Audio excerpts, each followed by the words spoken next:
Kia ora, and welcome to Tuesday's Economy Watch, where we follow the economic events and trends that affect New Zealand. I'm David Chaston, and this is the international edition from interest.co.nz, and today we lead with news. We're being reminded of the central role the giant Wall Street markets play in global finance. It is a US holiday weekend, Memorial Day, and without those US markets operating, data releases and other market activity is very restrained. But in the US, Fed boss Powell delivered a graduation speech that contained a spirited defense of those who run public services and the core role they play in a crisis. He clearly showed there are no libertarians in a recession or threat of one. They all want the government to cover their backs. And the Trump administration also shows the power of active government policy setting. The using of tax policy to help your friends and family and punish your perceived enemies is on full display.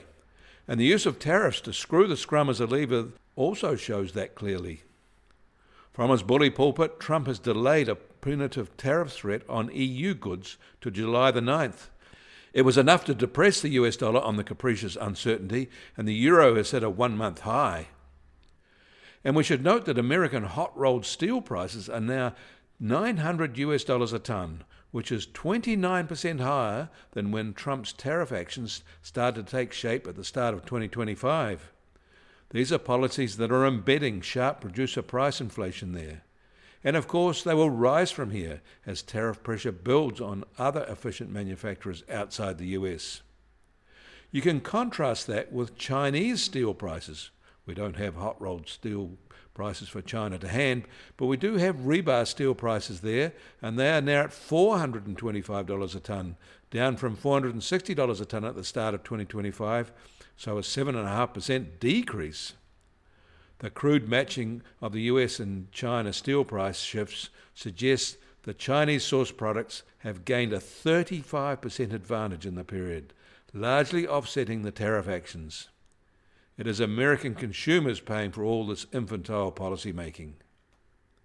Meanwhile, the world is getting on with business, but just with fewer data signals to start the week. In Canada, factory sales there were weakish in April, the weakest month of the year so far. Key to the fall were declining output in both their oil industry and their car manufacturing. A recent review of the Canadian economy by the OECD suggests it will avoid recession, but that expansion will be hard to find in the present trade war climate. Across the Pacific, Singapore also released April factory production data, and that rose faster from March to be 5.9% higher than year-ago levels.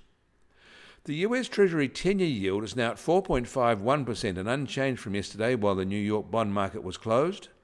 And the price of gold will start today at $3,340 an ounce, down $17 from yesterday. Oil prices are holding at just on $61.50 a barrel in the US, while the international Brent price is still just under $65 a barrel.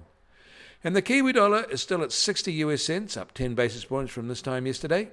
Against the Aussie, we're up 30 basis points at 92.5 Australian cents. Against the euro, we're down 20 basis points to 52.5 euro cents. That all means our trade-weighted index starts today at just under 67.9 and up 10 basis points from yesterday. And the Bitcoin price starts at $109,020, up 1.6% from yesterday. Volatility of the past 24 hours has remained modest at just on plus or minus 1.4%. You can get more news affecting the economy in New Zealand from interest.co.nz. Kia ora, I'm David Chaston, and we'll do this again tomorrow.